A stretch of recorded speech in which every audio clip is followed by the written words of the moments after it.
भाई सिविलियंस की क्या जरूरत है कि वो हमारे सामने बात करें?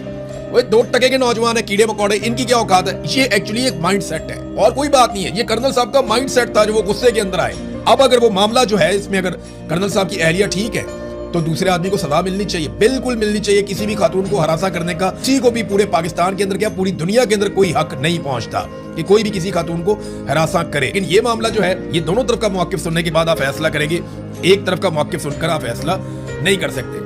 अब इसमें ना दो पहलू है। एक तो ये वो खातून वाला मामला जो कर्नल साहब की एहलिया, वो मामले में अगर खातून का मौकिफ दुरुस्त है, जो बज़ाहिर अगर लगता है कि दुरुस्त है, क्योंकि इस पे एक तरफ का मौकिफ है ना आपके पास, वो जो प्रोफेसर जदून है उसकी तो आपने बात ही नहीं सुनी, या वो जो बाकी नौजवान है लड़के लड़कियां उनकी तो आपने बात ही नहीं सुनी। उसके बारे में तो आप नहीं जानते ना कि उनका मौकिफ क्या है। उनका मौकिफ जो है वो बिल्कुल ही बरक्स है।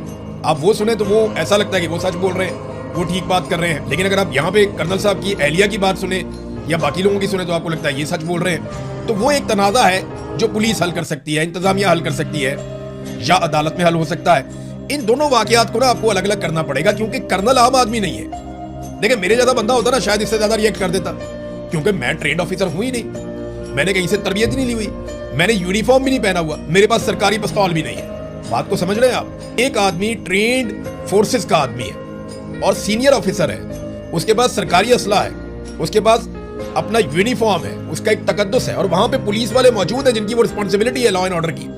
तो वो आदमी कानून अपने हाथ में नहीं ले सकता।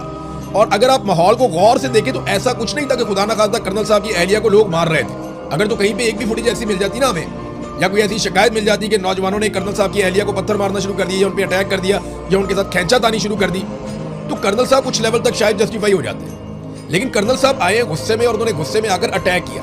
अब ये गुस्सा किस बात का है? देखिए गुस्सा इस बात का है कि मैंने यूनिफॉर्म पहना हुआ, मैं बहुत ताकतवर हूं, मेरा इदारा सबसे ज्यादा ताकतवर है, हमारे आगे कौन बोल सकता है, ये है गुस्सा असल।